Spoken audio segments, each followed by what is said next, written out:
Muito bem, gente. Vamos começar aqui a nossa entrevista, gente. Hoje recebendo aqui o Coronel Guide. Coronel, boa tarde. É um prazer recebê-lo aqui na Rádio Capela. Adriano, boa tarde. O prazer é todo meu aqui poder contribuir mais uma vez com essa tão importante rádio, trazendo informações para a nossa audiência. Boa tarde a todos que estão nos ouvindo. Coronel, um assunto muito comentado ultimamente, principalmente nas redes sociais, sobre o plano diretor, né? Plano diretor de Vinhedo, alvo de críticas, né? Eu queria que o senhor desse um panorama geral desse plano diretor. A gente vai falar sobre ele, mas esse é o assunto dessa entrevista. Como que o senhor participou desse processo e conta pra gente o que é o plano diretor? Obrigado pela oportunidade, mais uma vez, aqui, de falar sobre plano diretor. De um tempo para cá, com a evolução, com os ânimos mais acirrados, eu já não estava podendo mais falar de água porque eu não era técnico de água, eu não podia falar de mobilidade porque eu não era técnico de mobilidade. No entanto, o plano vem de planejamento, né? Então, é uma coisa que a gente faz na Força Aérea, eu tenho a prática, eu tenho a experiência, e eu sou graduado em planejamento estratégico. Quando eu fui trabalhar na revisão do plano diretor, eu queria entender o que era um plano diretor. Se o ouvinte entrar na internet hoje e pesquisar, terão várias definições. Então, é realmente de assustar. A melhor dela que eu vi, entretanto, ela fala o seguinte, que a gente tem que garantir as necessidades das pessoas que estão aqui sem comprometer das pessoas que virão. Ela é um ordenamento de como a cidade vai crescer. Então, ela impede, por exemplo, que o grupo político entre e faça obras que beneficiem eles próprios. Depois troca, acaba indo para o outro lado e a população fica sem ser atendida nas suas necessidades.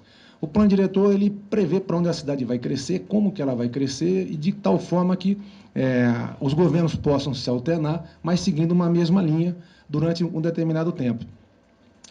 Ela é uma lei, então é obrigatório que as cidades tenham o seu plano diretor para que elas possam concorrer a algumas verbas federais, verbas estaduais e assim por diante.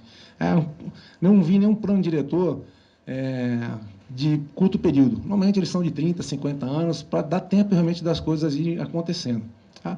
É mais ou menos isso, é um ordenamento da cidade e a verificação da infraestrutura para suportar esse crescimento de acordo com o que a população definiu, e não só a classe política, não só a classe dominante. E qual foi a sua participação nesse plano diretor, Coronel? Quando eu fui participar nesse plano, eu confesso que essa informação que eu estou passando aqui, eu também não tinha. Em determinado momento eu vi uma faixa, vinha participar do plano diretor, eu entrei para ver o que era, acabei me tornando eleitor, fiz 3 perguntas para o secretário, à época que não soube responder, acabei virando candidato e me tornei um delegado para defender as necessidades do centro. Muita gente fala que, mas se a gente tinha um plano diretor, por que a gente está precisando revisar esse plano diretor? Esse que está atual não é bom? Ele foi feito em 2007 pelo CALU, é o que está assinado. Então, as pessoas dizem que ele é um bom plano diretor. Ele foi feito com participação profissional, ele teve ONGs, a Aeroambiental participou, a população também. Acabou dando uma certa frustração em quem trabalhou nele. E, em 10 anos, houve a necessidade de se revisar esse plano. Muitas das coisas boas que estavam nele não foram feitas, e as coisas ruins que não estavam escritas, elas foram feitas. As pessoas falam que esse plano foi um plano bom. Eu não sei, eu não tenho como comparar. Não sei se havia um plano diretor antes de 2007. De repente, se você só tem um, ele acaba sendo bom. Mas ele precisou de uma revisão que ele permitiu que a cidade chegasse no estado que ela está hoje. Ele tinha, por exemplo, nesse plano, ele tinha um viés para tentar segurar a pressão imobiliária em cima de condomínios horizontais, que era o que estava acontecendo. Então, dentro dele,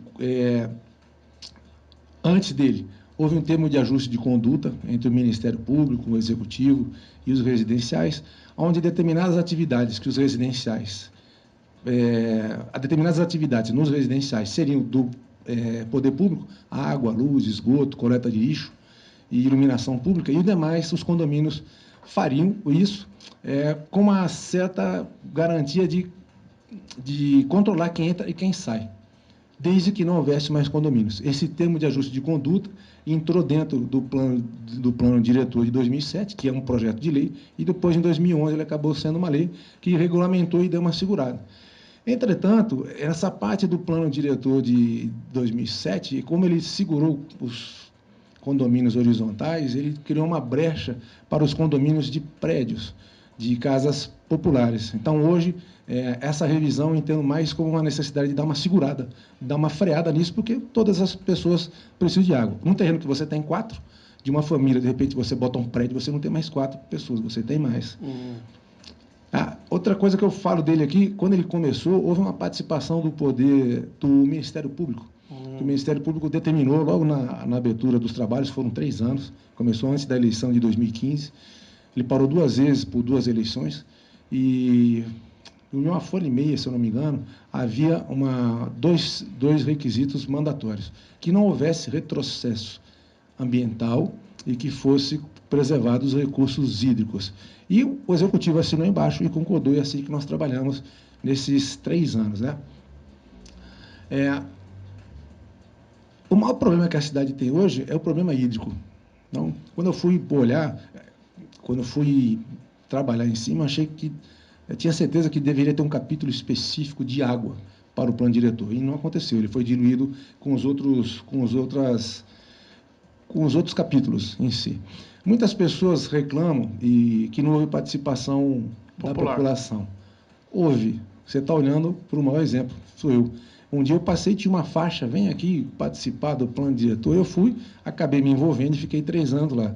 Em 2015, acho que tinha jornal de papel na cidade ainda. Então, a prefeitura colocou jornal de papel, colocou faixas. Outdoor também teve. Outdoor. Então, as pessoas foram se envolvendo. É demorado, é cansativo, umas por problema de saúde, umas porque perde interesse, foram saindo, etc. Mas pode não ter sido a melhor das participações, mas houve. Mas se o novo está tão ruim assim, e aí a gente ouve uma parcela da população, inclusive teve uma carreata aí, falando não ao plano diretor. Como que o senhor vê isso? O plano diretor atual, que é o vigente, que ainda está trabalhando em cima, ele tem um potencial, tem umas palavras que a gente vai ver mais para frente aqui, ele tem um potencial construtivo que ele permite, no atual, dobrar a população, que é ruim para a gente, porque a gente não vai dobrar água. O plano diretor novo, o revisado, ele permite construir mais. Então, nós estamos num impasse, que o nosso plano diretor ele não é tão bom assim, e o nosso novo também não é tão bom assim. A gente tem que sentar e tirar. Existem algumas soluções que foram colocadas no plano diretor interessantes. Eu sempre defendi responsabilidade hídrica, e ele foi colocado com alguns gatilhos. Seria uma inovação em termos de plano diretor, onde ele só permitiria você ir construindo se você tivesse algumas soluções práticas que você garantisse água. Na revisão do plano diretor, foram contratados um professor agrônomo, professor doutor, Reinaldo Calheiros. Hoje ele está trabalhando lá em Brumadinho, na recuperação daquela barragem. E também foi contratada uma empresa chamada Alto Uruguai, para poder fazer o plano diretor. Ao longo desses 3 anos, a formalística, a mecânica de como ia acontecendo, ela foi evoluindo até que nós pegamos item por item e fomos passando. Tem coisas desse plano que a gente vai parar simples, que é simplesmente vou citar um exemplo daquela rua de Canudos. São vários lotes e tem metade dos lotes que estão num zoneamento e metade que não, e é tudo do mesmo dono. É uma questão de você passar uma linha para um lado ou passar uma linha para o outro. E existem coisas mais complexas. Então, para o ouvinte que está olhando aqui, mas que precisa de um plano diretor? Ele vai garantir, por exemplo, no zoneamento da cidade, que você consiga construir a sua casa, comprar a sua casa, sem o risco de ter uma fábrica do lado, poluindo o meio ambiente, ou o cara decidir ter uma criação de porco do lado. Então, não. É tudo para o zoneamento que as coisas acontecem para garantir o futuro, para garantir o seu investimento e assim por diante. O que eu olhei desses 3 anos, muitas das pessoas que às vezes apareciam, não vou falar que todas 100%, mas uma parcela delas aparecia e era muito problema dela, pessoal. Então, se não fosse atendido, se não fosse, estava tudo errado, ia embora. E muitos criticavam e também não davam solução. Tá bom, tá errado, mas me dá não sei não, mas está errado. O plano diretor, depois que ele é trabalhado, que ele é revisado, do jeito que ele foi, ele é submetido ao legislativo para ser votado, que é o estágio que ele está. Durante esses 3 anos, houve muito pouca participação dos atuais vereadores nesse plano. Foram 3 anos, e eu comento que o que mais participou foi 3 vezes. Então, teve para eles pegarem a quantidade de papel, eu mostro aqui, ó, o volume é consideravelmente grande do plano diretor que a gente teve que revisar, e para sentar agora e entender o que está colocado lá. E eles estão com uma responsabilidade muito grande. Voltando aqui na participação popular, como é que ele foi concebido? Ele tinha uma parcela dos delegados que eles chamam técnicos, que eram pessoas da prefeitura, da população, não tem jeito, e tinha uma parte da sociedade vinhedense, da qual eu fazia parte. Então, dentro desse universo aqui, se a gente for comparar, vamos colocar umas 100 pessoas que a gente tinha em todas as nossas reuniões durante 3 anos. Às vezes um pouco mais, às vezes um pouco menos, e mais a parcela da população que ia assistir. Então, teve. Se você comparar com São Paulo, 10 milhões de habitantes, sei lá, que a cidade tem, que a discussão girou em torno de 1.500 pessoas, não estamos num paralelo próximo, nós não estamos ruim. E foi dado espaço para quem tivesse alguma coisa para falar, tivemos apresentações, quem quis perguntar, perguntou, teve oportunidade. Tá? Então, é isso. Ele foi um plano diretor, ele tem que ser visto não só com a parte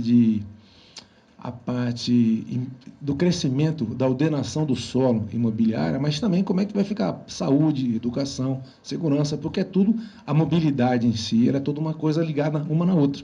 Você não pode simplesmente, agora vamos crescer para esse lado.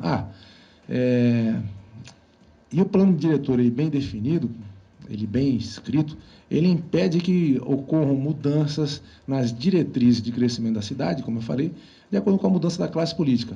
Essa aqui ficou notadamente, ficou marcado que o crescimento da cidade deveria ser para o lado de Itatiba.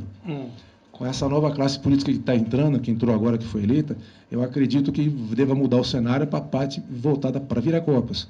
Então, é assim que, se o plano diretor é bem definido, ele evita essa mudança, esse jogo como se fosse uma vela ao vento. Entendi. Ele já fica definido. Agora, 1h32, gente, a gente está aqui, estão perguntando como a audiência é rotativa, né? Você que ligou seu rádio agora, a gente está aqui com o Coronel Guide, falando sobre o plano diretor, é uma série de debates. O Coronel Guide, a gente tinha agendado para terça-feira também, para o Coronel Guide estar aqui. Nós vamos reprisar na terça-feira. Então, você que está ouvindo na terça-feira, né? É uma série de debates, várias pessoas. Já eu vou passar o nome aí das pessoas que estarão na próxima semana aqui falando sobre o plano diretor, que é muito importante, gente. É muito importante você ficar ligado aí, porque vai decidir o futuro aí da cidade de Vinhedo. Coronel, mas como que funcionou assim, a mecânica da revisão? Teve debate, terminou o debate, agora qual que é o próximo passo aí para as pessoas entenderem esse plano? Tá. Porque parece, para algumas pessoas, parece que começou agora, né? Não, parece que começou agora aí, estão falando desse plano diretor, ninguém falou disso, tal. Então, assim, fala pra gente a mecânica. Nós temos 3 anos, que nós começamos realmente bastante amadores. As pessoas acham que conhecem a cidade, e quando chegou lá, descobriu que nós não conhecíamos a cidade. Então, foram trazidos professores, trazidos cientistas, trazidos arquitetos. Nós vimos de tudo para poder ter uma noção de como que a cidade está e como que a gente gostaria que ela evoluísse. O que eu fui vendo, e hoje mais ainda, por causa, como você já citou aqui, que as pessoas falam, não, o plano diretor, as pessoas estão muito nervosas, elas estão muito impermeáveis para qualquer coisa que você fale. Então, você pode falar um argumento que seja lógico e a pessoa já radicaliza. Não é. Então, ou vale a ideia dela, ou então não vale mais. Ou teve participação popular, não teve. Então, a gente tem que achar um meio termo. Muitas coisas foram aparecendo ali, uns linguajares desse interessante, técnicos, que eu fui aprendendo, foi um aprendizado de 3 anos. Potencial construtivo, que é pegar a quantidade de lotes de acordo com o zoneamento e você multiplicar pelo número de casas ou prédios que tem, estimar uma família de 4. Então, o potencial construtivo é que você permite calcular quanto que a população cresce. Hoje, no que está previsto, a gente consegue imaginar ela dobrando de tamanho, mas a gente não dobra de água. Nós tivemos aqui também a parte de recarga hídrica, que muito se falou. O que é uma recarga hídrica? Recarga hídrica é quando a gente consegue pegar a água da chuva e colocá-la dentro do solo para a gente poder usar. Esse não é o nosso maior modelo de captação de água. O nosso maior modelo vem do Capivari, mas a gente precisa fazer isso para que a gente ajude a natureza a ter mais água e a filtrar mais água. Nós tivemos ciclovia, que foi aprender o que é uma ciclovia, uma ciclofaixa. Vinhedo hoje tem ciclofaixa. Se você for fazer uma ciclovia, é aquele espaço onde o som da bicicleta não passa carro. Hoje, os carros, se eles precisarem manobrar na ciclofaixa, ele manobra. Se você for fazer uma ciclovia, é praticamente botar um meio-fio, uma outra calçada do outro lado, onde o carro perde aquele espaço. Como foi feito na Andradas e que ali ficou. Olha, eu confesso que eu dirijo sempre naquela rodovia dos Andradas ali. Que vai para Valinhos? Isso, né? Que vai para Valinhos. E eu fiquei pensando que se meu carro para ali por algum problema mecânico, trava tudo. Não, pois é. A lei de trânsito, o Código de Trânsito, ele prevê que, por exemplo, você está indo para Valinhos. Eu quero fazer uma conversão e entrar à esquerda. A lei de trânsito diz para você dar uma seta para a direita, entrar no acostamento, parar o seu carro, dar seta para a esquerda, aguentar esperar o fluxo dos carros de tal maneira que permita você fazer essa conversão com segurança. Quando você fez essa ciclovia, que você levantou o nível, você não permite o carro fazer isso. Ele vai parar no meio da pista de rolagem e vai ficar esperando o espaço para ele poder entrar. Essa é uma situação. A outra, se o seu carro quebrar, tem um pneu furado, você entraria na ciclofaixa para trocar o seu pneu. Lá, você vai ficar no meio da pista de rolagem, numa situação de extremo perigo, para tirar o problema mecânico do seu carro. Então, aquilo ali que muitas pessoas batem palma, eu vejo com temeridade, porque não foi estudado.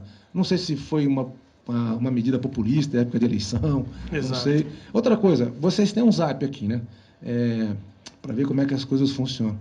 Me fala assim, o número de pessoas que mandaram na Rádio Capela um zap, um pedido, um e-mail, pedindo ciclovia. 1.000, 10.000, 5.000? Não. Quantas pediram? Não, eu não consigo lembrar de uma pessoa pedindo. Pois é. Então, é uma coisa interessante que o que é importante para uma pessoa não tem a menor importância para o outro. Você vai botar uma ciclovia, legal, a gente está pensando sempre na frente. Eu sempre procurei imaginar a cidade pé no chão. As pessoas sempre comentavam, não, mas o Acordo de Paris, cara, o Acordo de Paris funciona para Paris, não funciona para a gente. Isso é uma coisa lá na frente, cara. Não tem...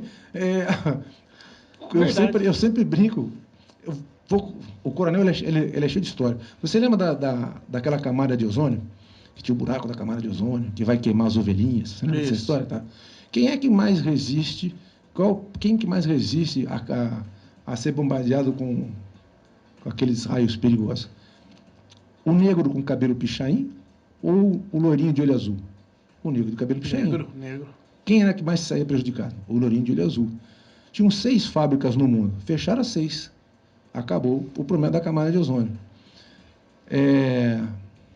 Vacina contra a chikungunya, tem? Não. Vacina contra a Covid-19, que mata branquinho de olho azul, tem? Sai em 1 ano. As outras você não... Então, esses acordos que as pessoas vão pegando, é romântico, mas não é a nossa realidade. Daqui 10 anos, vai acabar com a emissão de CO2 da prefeitura. É coisa do plano de plano diretor que não tem. Uma que eu vou falar para você aqui, Adriano, que me preocupa bastante, porque ele estava em 2... Eu pedi para tirarem, mas ele estava no plano de governo de 2 governantes, inclusive no Dario que ele venceu, que é o tal do IPTU Verde. O IPTU Verde, numa terça-feira, foi falado sobre o IPTU Verde. O que ele é? É uma casa que ela foi construída para você pegar a água da chuva, ela é toda ecológica. Você vai ter cisterna, a água da chuva que ia embora pela calha não vai, você vai colocar de volta no solo, etc. Você tem uma casa... Aí você teria uma redução de IPTU de até 40%. Isso é o IPTU Verde. Quando eu li isso aqui numa terça-feira, eu falei, está errado. Isso aqui não está legal, não está caindo. Na quinta-feira teve uma reunião no GAEMA, que é uma parte do Ministério Público especializada para atender toda essa parte de meio ambiente. E o secretário de Meio Ambiente de Valinhos falou, olha, nós colocamos isso aí, foi um erro. Porque no dia seguinte a cidade perdeu 40% de IPTU. Que você consegue fazer um piso permeável, você bota uma palmeira, não sei o quê. Né? No último dia do plano diretor, eu falei, olha, posso pedir a palavra? Eu falei, isso aqui está errado. São coisas que você inviabiliza um governo. Água e dinheiro. Dos condomínios, de 25 milhões de IPTU do ano passado, de 31 milhões, 25 veio de condomínio. Eu falei, na hora que vocês falarem isso daqui, as casas de condomínio, elas vão se transformar em IPTU Verde amanhã. E sendo que condomínio não é impermeável. Impermeável é o centro e a capela. Quando você fizer isso e você der redução de IPTU para os condomínios, Você não vai conseguir fazer isso no centro e na Capela. Não é que você vai aumentar o IPTU do centro e da Capela, mas com desconto eles passarão a ser os mais caros da cidade. Você não tem como pegar uma casa daqui. Isso é muito bacana, é muito romântico, se você construir a sua casa para isso. É um conceito que a pessoa tem que trazer? Tem, mas... E também não te dá a certeza que a água que você colocou ali vai virar para a cidade. É uma coisa que você está fazendo para a natureza. Então, falei, olha, e todo mundo que falou de IPTU verde já tem a casa adaptada para o IPTU verde. É isso. Então eu falei assim, tire isso daqui porque a gente não avaliou o efeito colateral que isso aqui vai dar. Ele vai ser muito grande, nós vamos estar condenando o centro e a Capela a ficarem com os IPTUs mais caros da cidade. Tem mais. Daqui a pouco o prefeito ele vai perder a arrecadação, ele vai ter que criar outro imposto para todo mundo, para poder repor o que ele está perdendo. Tem mais. É igual fazer, você já viu muito, Santa Casa, coitadinha da Santa Casa, eu tenho que fazer alguma coisa por ela. Ela vai e abraça a árvore. Abraçou, não serviu para nada, mas só para ele dormir tranquilo, que ele, tentando se enganar que ele fez alguma coisa. Esse aqui também é igual, não tem garantia que a gente vai fazer isso aqui, que vai dar o retorno da água. Então eu falei, tira. E eu fico preocupado, que está no plano de governo do doutor Dario. O IPTU verde, ele tem que ser analisado, porque ele pode ser um tiro no pé considerável.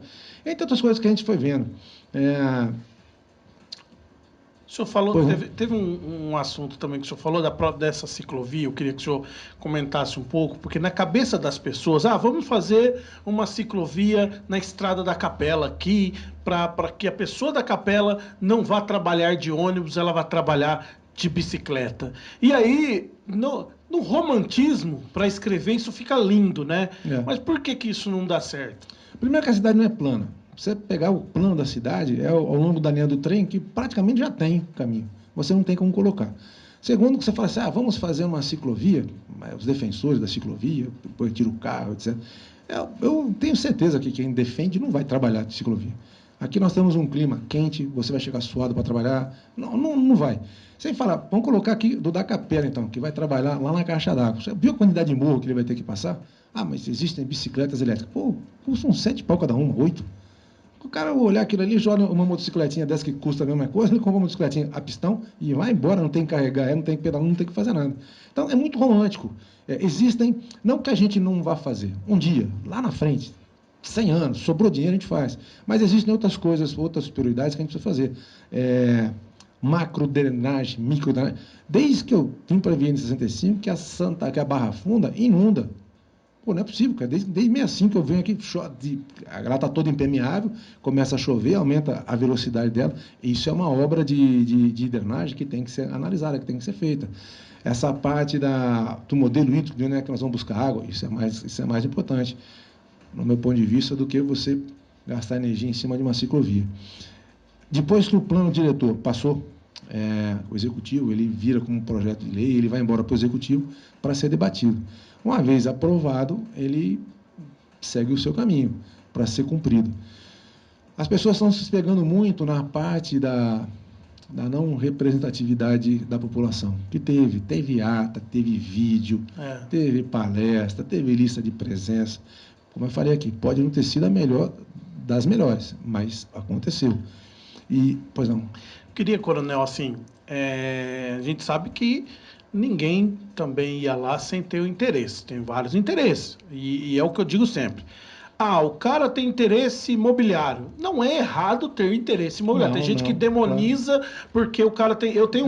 Tem uma pessoa, inclusive público, acho que eu posso falar o nome dele aqui, porque ele fala isso publicamente, que é o meu amigo Lê Ferragutti. Ele diz o seguinte: eu sou favorável a Vinhedo ter um monte de prédio. Ele gostaria de que Vinhedo tivesse prédio de 10 andares, prédio. Ele é favorável. Não é por isso que tem que demonizar uma pessoa porque tem essa opinião. Então eu queria que o senhor falasse o seguinte: dentro dessas opiniões, o cara que quer empreender mesmo e quer que tenha prédio, ele quer que tenha mais loteamentos, ele quer isso, é uma posição dele. E tem o ambientalista, ele não quer que tenha, ele quer que tenha árvore, ele quer que ele tenha mátria. Onde que fica o bom senso? O bom senso fica o seguinte, é uma quebra de paradigma dos dois lados. Então, como você falou, não é crime o cara querer empreender, ele querer... Não é. mas ele tem que entender que hoje o momento é delicado e vai exigir algumas demandas que ele nunca teve que fazer antes. Eu vejo as pessoas, e passa vários comentários pelas redes, aqueles estacionamento perto do ASP, perto da Santa Casa, não tem? Que aquilo ali está... É um absurdo, acabou com o verde. Acabou com o verde, não está, e está deixando a cidade impermeável. Gente, vamos esclarecer o seguinte, foram dadas aulas, foram dados exemplos, etc. Grama é impermeável, grama não é permeável. A folhinha dela, quando ela pega uma água, ela deita em cima da trama de raiz, ela vira uma lona. Ah, o coronel tá maluco, é só ver jogo de futebol quando chove. Vira um futebol de sabão ali que não para um cara de pé. E o campo de futebol com gramado que não escoa a água, a grama morre, ela não gosta de muita água também. Então, grama impermeabiliza. O que pode ser feito, e hoje a tecnologia já permite, é que eu construa uma casa, eu vejo a área que ela vai impermeabilizar e eu faço por várias artimanhas de engenharia que aquela água do telhado que está impermeabilizado, eu consigo botar de forma eficiente dentro do solo. Você vai falar o quê para o ambientalista? Que não dá para fazer, o cara te prova que dá. Então, é uma quebra de paradigma. Essa calçada que foi feita, concordo que talvez não nos melhores mundos, mas se você fizesse umas caixas de drenagem lenta, de tal forma que a água que escorresse, caísse para dentro e fosse minando, ela teria uma recarga hídrica, ela estaria colocando a água de volta no subsolo, talvez mais eficiente do que com a própria grama. Entendeu? Então, isso tem que ser feito. Mas isso tem um custo, é uma engenharia diferente, é algo que o dono da terra vai ter que se preocupar, o empreendedor vai ter que se preocupar, arquiteto e engenheiro vão ter que sair na briga para ver como é que faz, e o dono depois também, porque ele comprou, porque ele também existe uma manutenção, existem uns cuidados, etc., que tem que ser feito. Tudo que a gente está falando aqui sobre essas tecnologias, elas são muito interessantes para daqui para frente. Daqui para trás, é igual você começar a reformar carro velho, né? Você puxa na frente, cai o carburador, cai o escapamento, cai não sei o quê. Aí tem carro velho, você sabe o que eu estou falando. Quebra peça, não tem, então é uma dor de cabeça. Verdade. Ó, 1h47, gente, na próxima semana, então nós teremos aí o plano diretor em debate, tá? No dia 7, aí na segunda-feira, dia 7, todos à 1h da tarde, tá, gente? 1h da tarde, você que quer saber sobre o plano diretor, quer saber um pouquinho mais, ligue seu rádio, avise as pessoas aí que vai ter esse plano diretor em debate. No dia 7 tem Marco Feijó e Marcos Páfaro. Estarão aqui falando sobre o plano diretor. A gente convidou pessoas que participaram do processo, né, para chegar até agora na audiência pública. Então, pessoas que participaram, que conhecem, que têm aí o conhecimento do plano diretor. Se são contra, se são favoráveis, se são isso aí é um mérito que depois vai ficar aí por conta da população ao ouvir a opinião de cada um, tá? Marco Feijó e Marcos Páfaro na segunda-feira, dia 7. Dia 8, nós vamos reprisar essa entrevista com o Coronel Guit. Você que está ouvindo aí no dia 8, é hoje. Então, estamos reprisando com o Coronel Guit. No dia 9, teremos Vitório Zotino e Francisco Barijan. No dia 9, Vitório Zotino e Francisco Barijan. No dia 10, na quinta-feira, teremos Silvio Pina, Renato Pataro e Verônica Sabatino. E no dia 11 teremos o Juliano Ferragutti, que é o secretário do Meio Ambiente, que está coordenando, né, a pasta que está coordenando aí o plano diretor. Coronel, o senhor conhece essas pessoas que participaram aí desse processo, né? Sim, essas pessoas que estão vindo, algumas desde o começo, umas se engajaram no meio e outras já no finalzinho. Mas cada um tem a sua especialidade, tanto do mercado imobiliário, quanto umas propostas diferentes para residenciais, quanto alguma análise, uma visão diferente da minha a respeito de água. São pessoas altamente capacitadas, com especializações, com doutorados, mestrados, enfim, que darão uma boa contribuição. Deixando assim, reforçando aqui que o meu papel hoje não é nem falar assim, se eu sou contra ou a favor, não, é realmente colocar e botar num linguajar mais tranquilo o que é o plano diretor. Ele é o plano que tudo daqui para frente dele vai ter influência na nossa vida. Existe um plano perfeito, Coronel? Existe alguma cidade que é modelo num plano diretor perfeito que o senhor que conhece bastante cidade? Eu tenho certeza que um dia o senhor foi falar do plano diretor, o senhor disse que abriu um mapa assim na mesa e começou a ver. Eu sei que o senhor é um grande estudioso, né? Acho que Acho que até a gente perdeu uma grande oportunidade aí. Vinhedo perdeu uma grande oportunidade, mas tudo dá tempo de recuperar. A Sim. água talvez não, né? Que é a mesma, né? Não, O não. senhor sempre disse que a água, o coronel disse, inclusive numa entrevista, que a mesma água que os dinossauros Tomar a beberam nossa. é a que a gente está bebendo agora. Sim, existe algum plano diretor perfeito? Ó, esse é perfeito, não precisa nem de revisão. Eu vou dizer que todos eles, quando são escritos, eles são escritos na melhor das intenções. Às vezes você tem um efeito colateral como esse atual aqui, num preview, você ter condomínios de prédio, você ter condomínios horizontais de prédio. Eu acho que é mais da nossa cultura, sabe? Estive visitando Toronto e estava andando, aí passei de carro, tinha uma área verde. Verde. Eu nunca vi uma cidade tão arborizada. Aí eu olhei e falei assim, ué, mas o pessoal não bota uma calçada aqui? Não, é proibido. Assim, não, mas não tem aqui. Não, não, é proibido. Não, mas não leva isso aqui. Não, qual parte que é proibido que você não entendeu? Não, não é não. Então, eles, uma vez que ficou definido entre eles que lá não vai ser nada construído e vai ser mantido como a natureza criou, acabou. Não tem esse puxadinho de conversar com o vereador, de fazer uma... É cultural nosso. Entendeu? Então, por melhor que você tenha, você teria que ter um plano diretor muito bem feito para ele falar assim, esse é exemplo. Uma sequência de políticos sérios e honestos que dessem continuidade e assim por diante. Na Força Aérea, nós temos plano diretor? Temos. A gente revisa ele a cada 5 anos. Então, eu entro, já sei para onde eu tenho que ir, eu tenho que fazer. Como eu vou fazer, é meu. Mas eu tenho uma direção, não posso... vou fazer uma pirâmide agora. Não, o outro entra, quero uma pirâmide de cabeça para baixo. Não, ela é tudo na mesma linha de ação. Eu não sei te dizer agora, não, de um plano diretor que seja exemplo. Deve ter alguns, sim. Alguns bons.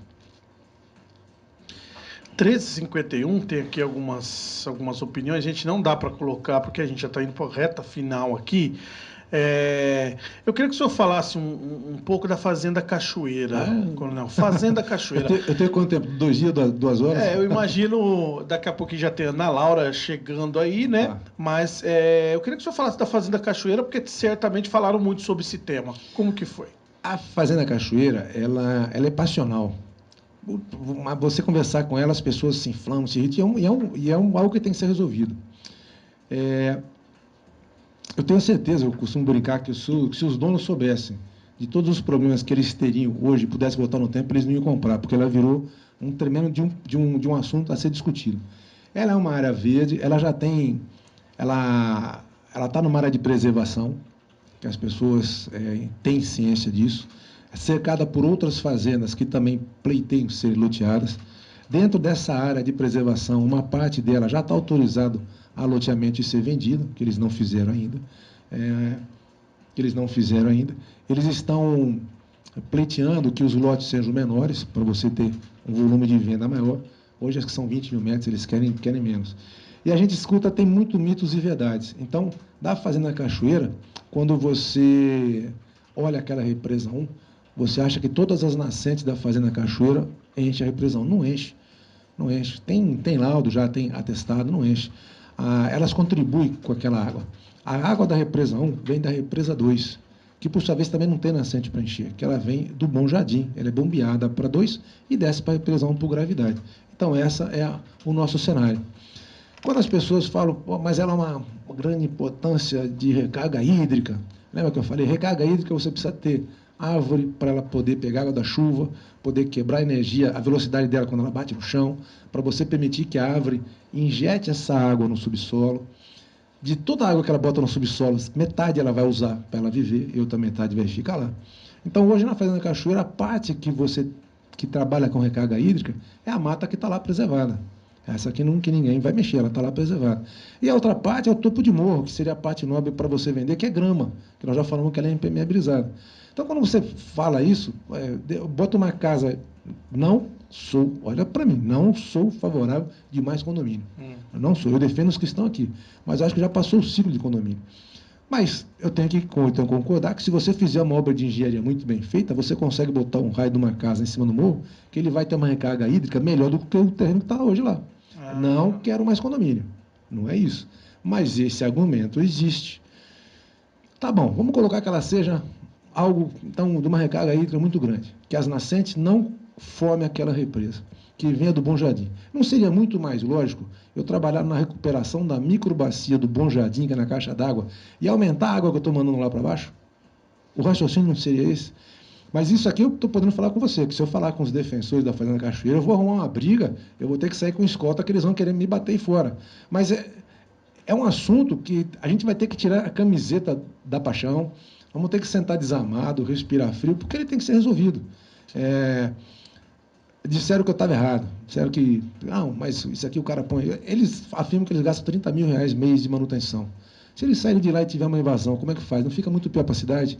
Não sou favorável demais ao condomínio, mas é um assunto que a gente vai ter que abordar mais cedo ou mais tarde. E para a gente encerrar, Coronel, eu queria que o senhor falasse sobre uma movimentação que teve, uma grande movimentação na Câmara para bloquear o plano de mobilidade. Esse plano de mobilidade passou pelos delegados e, assim, o que foi que aconteceu? Parece que está sendo incluso de novo aí na votação do plano diretor. O plano de mobilidade, ele acontece depois do plano diretor. Quando você definiu para onde você vai crescer, de que maneira, ele faz parte de como você vai crescer. Você criar as vias de acesso, para onde que você vai levar, vias de ônibus, etc, etc, etc. No meio da discussão do plano diretor, a gente não tinha batido o martelo, exatamente no meio, ele passou pela gente, olha, ele está pronto aqui e cadê ele? Agora foi encaminhado para ser votado na Câmara. E é assim que ele foi mandado para lá. E, para nossa surpresa, como eu falo aqui, pelos debates, pela pressão imobiliária, o grosso dele estava sendo voltado todo para o lado da ferrovia para Itatiba. Então, tinham 6 obras na Fazenda Cachoeira, 2 no Observatório, enquanto para a Capela que tinham 2. Tinham 2 na Capela. Na Capela, uma contou como uma segunda saída do Distrito Industrial, já contou. A outra da Capela é uma ligação por Vale Verde. Só. Então, estava errado. Aí, concordo, tinha uma terceira saída do Canjaranas por dentro da Fazenda Cajueira, enfim.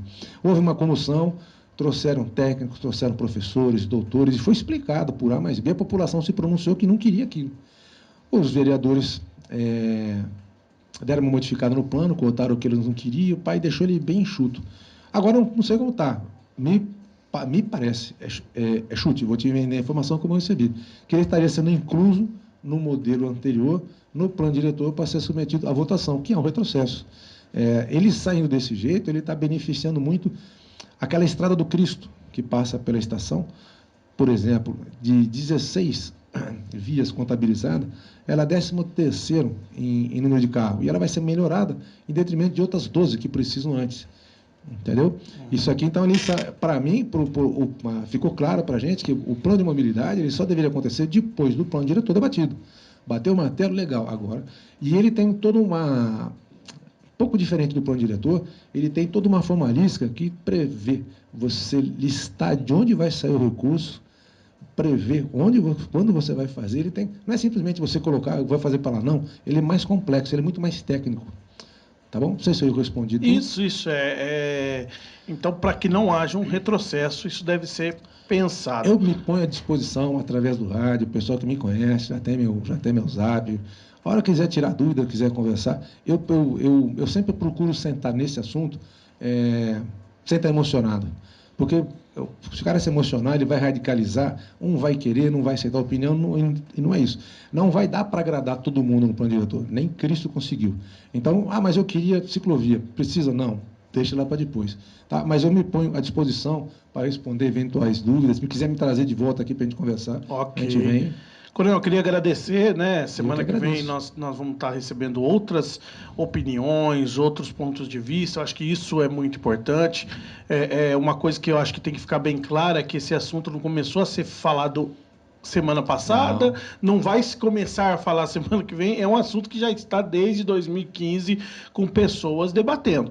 Pode não ser o plano que eu quis, que o Coronel Guide quis, mas o assunto estava sendo debatido. Então, nunca foi proibido as pessoas de debaterem, mas é lógico que aí cada um com o seu argumento. Eu queria agradecer aí a sua participação, deixar aí, fica à vontade para as considerações finais, e é claro, né, sempre aqui o senhor tem a porta aberta aqui, é um grande colaborador aí da Rádio Capela FM. Muito obrigado pela participação, o ouvinte por ter nos acompanhado, por ter prestigiado. O que eu vejo realmente desse plano, vamos colocar que que ele passe, ou então que alguém judicialize, que ele pare, etc. Eu não digo, como você falou, ele não é o melhor dos planos do mundo, mas tem muita coisa boa que está dentro dele que seria prejudicial para a cidade se ele fosse simplesmente rasgado e jogasse fora para começar tudo de novo que nós trabalhamos há 3 anos. Esse tipo de informação, esse tipo de debate e as soluções que são plausíveis que estão lá dentro, essas sim, elas merecem fazer parte do plano. Tá? Havia uma possibilidade também, que já aconteceu em Louveira, se não me engano, 2 vezes, do plano ter passado pela Câmara e chegou no final e o Ministério Público viu que foi diferente do que tinha sido determinado e teve que se fazer um novo plano. Eu não sei se é a melhor solução, se é a pior. Como eu falei, o objetivo inicial não era esse, não. Era a gente dar uma explicada bem pé no chão do que é o plano diretor. Legal, obrigado, gente. Falou com a gente aqui o Coronel Guide e foi muito bacana, muito importante. Então, convido todos, a partir da semana que vem, de segunda a sexta, às 13 horas, o Plano Diretor em Debate, um especial da Capela FM aí, fazendo o seu papel, que é informar a população, e aí você, ouvinte, faz aí seu juízo de valor. Vem chegando ela, Ana Laura, para comandar a tarde aqui da Capela FM, no Vinhedo em Pauta. Eu me despeço, desejo um final de semana abençoado para você, um ótimo final de semana, retorno aí na segundona, hein? Beijo no coração, fique com Deus, tchau, tchau, gente!